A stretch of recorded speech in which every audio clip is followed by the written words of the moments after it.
नमस्कार, अभी हम मौजूद है सहरसा जिला के सौर बाजार थाना के अंतर्गत और यहाँ पे एक बहुत ही भयानक घटना हुई है। आपको बताना चाहेंगे, एक लड़की को उनके ससुराल वाले के द्वारा काफी ज्यादा टॉर्चर करके प्रताड़ित करके खत्म कर दिया जाता है। वजह कुछ नहीं थी, वजह बस यही थी कि वो औरत अपनी बेटी को कुछ पैसा देती है, जो बेटी शादीशुदा थी, लेकिन उनके ससुर को, उनके पति को ये पसंद नहीं आता है कि ये अपनी बेटी को कुछ पैसा दी है। बस इसी वजह से उस लेडी को काफ़ी ज़्यादा मारपीट किया जाता है। वो लेडी भाग करके अपने मायके आती है, लेकिन मायके वाले लोग समझा बुझा करके वापस ससुराल भेज देते हैं कि चलो कोई बात नहीं, सब ठीक हो जाएगा। कोई भी परिवार, कोई भी माता पिता ये नहीं चाहते हैं कि हमारी बेटी का घर टूटे, सब घर जोड़ने में लगे थे। लेकिन इस परिवार के लोगों को ये नहीं पता था कि हमारी बेटी जैसे ही उस घर जाएगी उन्हें खत्म कर दिया जाएगा। आपको ये भी बताना चाहेंगे, उन्हें सबसे पहले तो मारा गया, उसके बाद रातों रात उनके बॉडी को जलाने की कोशिश की गई। लेकिन जैसे ही मायके वाले को ये पता चलती है कि हमारी बेटी आज इस दुनिया में मौजूद नहीं है, तो मायके वाले आनन फानन में उनके ससुराल पहुंचते हैं। ससुराल जाते हैं तो देखते हैं उनकी बेटी को जलाया जा रहा है। तो ये लोग कैसे करके जल्दी से जल्दी आग बुझाते हैं, तो ये लोग देखते हैं कि सर ऑलरेडी जल चुका है, धर बस बाकी है। उसके बाद ये लोग पुलिस प्रशासन का मदद लेते हैं। आखिरकार क्या थी पूरी वजह, चलिए परिवार वाले से जानते हैं और उन्हीं से आप सभी को और भी जानकारी दिलवाते हैं। आपको बताना चाहेंगे, आप बगल में भाई देख सकते हैं, ये भाई आंख से देख नहीं पाते, ये इतने लाचार है कि अपनी बहन को इंसाफ नहीं दिलवा पा रहे हैं। उस लड़की के पिता काफी ज्यादा बुजुर्ग है, करीब 75-80 वर्ष उनकी उम्र हो रही है। भाई इसी वजह से अपनी बहन का साथ नहीं दे पा रहे, क्योंकि ये दोनों आंखों से देख नहीं पाते हैं। ये बेचारे काफी ज्यादा लाचार हैं। मजदूरी करने के दौरान इनकी आंखों की रोशनी चली जाती है और अभी फिलहाल घर में ही पड़े रहते हैं, घर में ही बैठे रहते हैं। और इनकी बहन इकलौती बहन थी, इनकी बहन खत्म हो चुकी है। चलिए उनकी भाभी यहाँ पे मौजूद है, उनकी भाभी से कुछ जानते कि यहाँ भाभी भेलियो को की कहे ले चाहे किया ननद का मारल गेले रहे। पहले से लड़ाई झगड़ रहे तो सोचे रहिए जे पति पत्नी में होइ छै लड़ाई झगड़, तो लड़ाई झगड़ क्या के लहराबै छै तो लोग समझा बुझा के घरे न बसबै छै। जी जी। आब की कहतियै, जिंदगी भर अंगनहर भए ओकरा कमा के कतऽ से खिएतियै। तो कहलकै गे बहिन जो आब एहन होइ छै जे तोहर घर छुटे वाला छौ, रहिए बढ़िया से, नहीं लड़ाई झगड़ करिए। मतलब आपकी ननद जब आ जाती है वापस यहाँ पे अपने मायके, तो आप लोग समझा बुझा करके भेज देते हैं। आपकी ननद का क्या कहना था कि हम नहीं जाएंगे वहाँ पे? वो कहे हम जेबै ना तो मार देता हमरा। वो धमकी दे रहे पहले से, जे हमरा के गाँव में तो मार के पचा दे छी। वो पहले से धमकी मिलता था आपकी ननद को, लेकिन आप लोग समझा बुझा करके वहाँ पे भेज दिए। सोचे 5 गो बच्चा है तो केना मार देते। और आप लोगों को ये नहीं पता थी कि हमारी ननद को जैसे ही हम भेजेंगे उनके ससुराल इनको खत्म कर दिया जाएगा? नहीं, हमरा विश्वास रहे मारिए देते। क्यों मारा जाता था? नहीं, लड़ाई झगड़े रहे पैसे कौड़ी के मामला में। कोई खन के कहे जमीन के टका दे, ओते टका कमा के दै छियो, की करे छी? खन कहे बेटी जमा के दै छी, कमा दै छियो, की करे छी? लहरा में दै छी, भाय आंगनहर छौ, तो सब चीज के ओकरा आइन है रहे, तो मारपीट करे रहे। उ मारपीट करे, फोन आर करे तो हमरा कहे, तो हम कहिए कहलकै कि तो अहाँ दै नहीं ने छियै। हम जना है गुजर हम समाज में न काटे छियै, अहाँ कथी ले ओइसे टेंशन ले छियै? नीक से कमबू खाओ, नहीं हेबे टेंशन ली। बस इसी वजह से आपकी ननद को खत्म कर दिया गया। तो ओइले फिर भाग के तो समझा बुझा दिलिए। कहलकै बेटा के मुँह हमरा घेरे छै, तो हम की करबै? एगो छोटकी बेटी छै, बेटा छै, तो हम जाइ छियै बाभने के गोबर उठा के हम खेबै कमेबै। तो आपकी भी ननद का नहीं ले वापस? हाँ। तकर 8 दिन में या सुनलिए जे कोई दोसर आदमी फोन कलकै। वहाँ से फोन नहीं आया? ना, वो घर से फोन नहीं एले हमरा। दोसर आदमी कलकै फोन, तोरा ननद के मार के जलबै छ। अतः हम सर समाज के समटलिए, टेम्पू केलिए, जजा गेलिए, तातू जल गेले पूरी, आधा बॉडी जल गेले, आधा से बेसी जल गेले। आग के टायर के हमर समाज आर देखलकै, तब आग के बंद कर लिए यहाँ के सब। ओकर ससुराल वाला सब फरार भाग गेले? सब भाग गेले, कोई न रहे, नहीं ओकरा घर में रहे, नहीं सर समाज कोई न मिले। मतलब खत्म करके जब आप लोग यहाँ से पहुँचते हैं तो वो लोग फरार हो जाते हैं? हाँ, फरार रहे सब। अभी जो मृतका है उनकी ये भाभी है, इन्हें बार बार फोन आता था कि हमें यहाँ पे टॉर्चर किया जा रहा है, हमें मारा जा रहा है। तो इनकी भाभी समझा देती थी, चलो 5-5 बच्चे हैं, अगर तुम यहाँ पे आ जाओगी तो 5 बच्चे का जीवन कैसे चलेगा? कैसे करके भी एडजस्ट करके रहो वहाँ पे। और लेकिन इनकी भाभी को, इनके भैया को ये नहीं पता थी कि हम एडजस्ट करके रहने बोलेंगे तो हमारी बहन को वहाँ पे ख़त्म कर दिया जाएगा। इन्हें ऐसा लग रहा था कि चलो शादी हो गया है तो कैसे अपनी बहन को यहाँ पे बुला लेंगे, उनका जीवन कैसे चलेगा, क्योंकि इस परिवार में भी कोई कमा के खिलाने वाला व्यक्ति नहीं था। तो वो बेचारी वहीं पे रहती थी, कष्ट सहते रही, लेकिन अपने भाई के ऊपर आके बोझ नहीं बनी।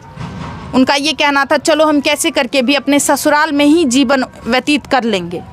लेकिन उन्हें एक रात इतना ज़्यादा मारपीट किया जाता है, इतना ज़्यादा परेशान टॉर्चर किया जाता है कि पहले तो उनके हाथों को तोड़ा जाता है, उसके बाद फाइनली उन्हें ख़त्म करके हटा दिया जाता है और आनन फानन में उनके बॉडी को जलाने की भी कोशिश की जाती है।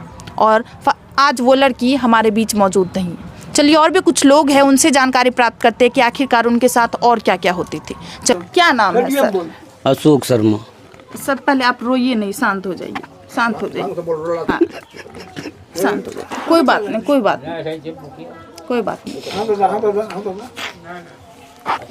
आप देख सकते हैं, इनका हालत देख सकते हैं। और इस स्थिति में हम इनसे सवाल कर रहे हैं, ये बहुत ही गलत बात है, लेकिन हमारा ये काम है, हमारा फर्ज है कि लोगों के लिए, जिनके साथ गलत हो रहा है, उनके लिए आवाज़ उठाना।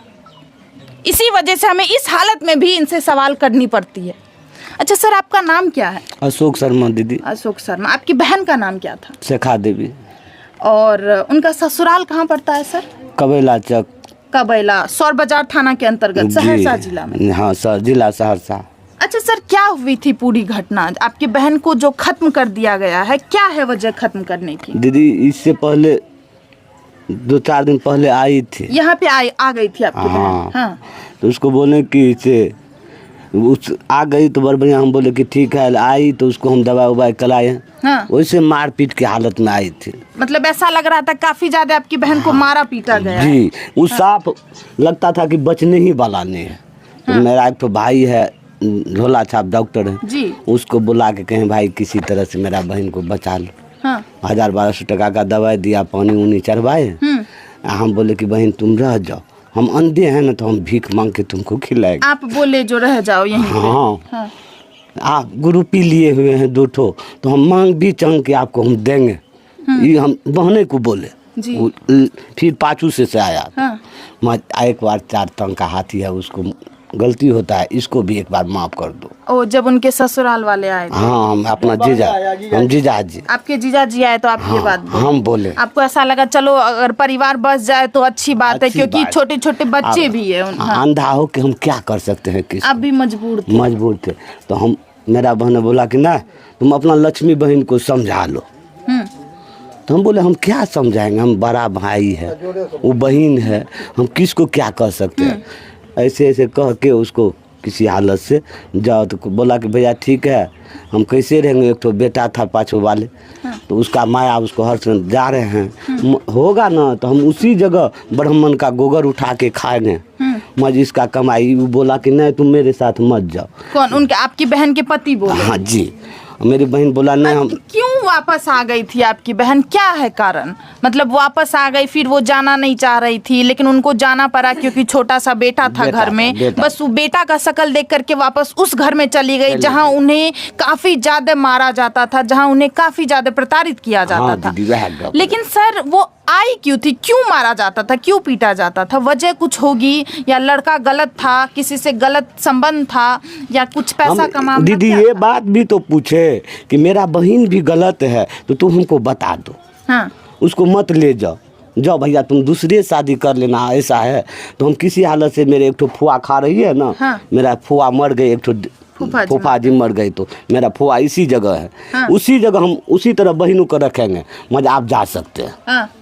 तो उस बात पर चल दिया। मेरा बहन बोला कि भैया मेरा बेटा एक ठो हरू हो जाएगा, एक ठो बेटी बीमार है छोटे वाली, उसको टीबी शिकायत है, मर जाएगा कैसे, इसीलिए बहन वापस चली गई। चले गए। अच्छा सर, ये नहीं पता चली वजह हमें कि क्यों मारा जाता था उसको उस घर में? इसके दिमाग में दीदी 2-4 ग्रुपिंग लिया। इसका एक तो बेटी बड़े वाली जिसको शादी चिकनी में है जी। वो पहले उसका पास रहते थे। हाँ। तो उसका पैसे 2-4 तो ग्रुपिंग उठा लेती थी जी। इसका ससुर सास सबको वहाँ से मेरा जीजाजी हम जहाँ खट रहे थे जी, जी, जी। वो भी थी उस जगह। हाँ। तो वो खबर कर क्या होगा माय बाप तो अपने नहीं चाहिए तो खिबो न। और ओते दीदी टेम पर टका नहीं दे रहे। तो ये तो लेडीज रहे तो ये तो कर्जा उठा कर तो बाल बच्चा मतलब आपकी बहन अपनी बेटी को पैसा दी थी, कुछ मदद हाँ, की थी, कुछ जिनका मदद, शादी हाँ। ऑलरेडी हो चुका था। और ये चीज आपके जीजा जी को पसंद नहीं था ना। मतलब अपने ही औलाद को एक माँ पैसा दे रही थी जब उन्हें जरूरत पड़ा, जब उनको ऐसा लगा कि हमारी बेटी मुसीबत में है, हमारी बेटी को कुछ पैसा का जरूरत है। तो एक माँ तो माँ ही होती है, चाहे बेटी का शादी ही क्यों ना हो गया हो या चाहे बेटी क्यों कोई भी मुसीबत में क्यों ना हो, माँ अपना हर एक चीज बेच करके उस बेटी का मदद करती है कि हमारी बेटी के ऊपर कोई आंच नहीं आना चाहिए। और वो माँ जो उनके पास कुछ पैसा था बाकी वो अपनी बेटी को, एक शादीशुदा बेटी को दे देती है, जो चलो बाबू ये पैसा तुम ले लो और तुमको जो भी जरूरत है तुम अपना फुलफिल करो। लेकिन आपको बताना चाहेंगे जब वो अपनी बेटी को पैसा देती है तो उनके पिता को ये पसंद नहीं आता है जी, उस लेडी के हस्बैंड को पसंद नहीं आता है। वो इनकार करते हैं कि बेटी को पैसा नहीं देना है, वो अपनी पत्नी को मना करते हैं।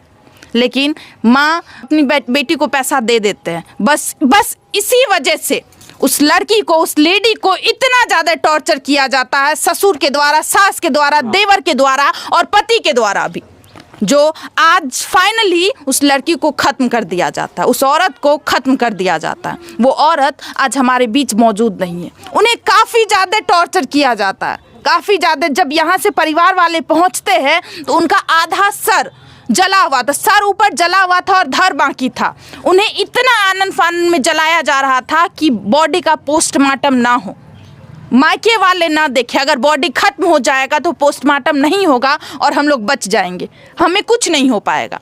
लेकिन उसी दौरान मायके वाले को पता चल जाता है और जितने भी गांव ग्रामीण के वासी है, जितने भी गांव वाले थे, वो सब दौड़ करके जाते हैं और वो जला हुआ बॉडी को, जो आधा जला हुआ था, उसको बाहर निकलवाते हैं। और तब ग्रामीण के अगल बगल वाले लोगों से पता चलता है कि आपकी बहन को उस रात काफ़ी ज़्यादा मारपीट किया गया था। ऐसी जो घटनाएं हमारे समाज में धीरे धीरे बढ़ती जा रही है, इस पे आप लोगों का क्या कहना है? और आगे हम पुलिस प्रशासन के ऊपर छोड़ते हैं। हमें उम्मीद है कानून इस परिवार को इंसाफ जरूर दिलवाएंगे। आप सभी को क्या लगता है इस घटना के बारे में? प्लीज़ आप लोग भी अपना राय जरूर दें। मिलते हैं दूसरे वीडियो में। जय हिंद, जय भारत।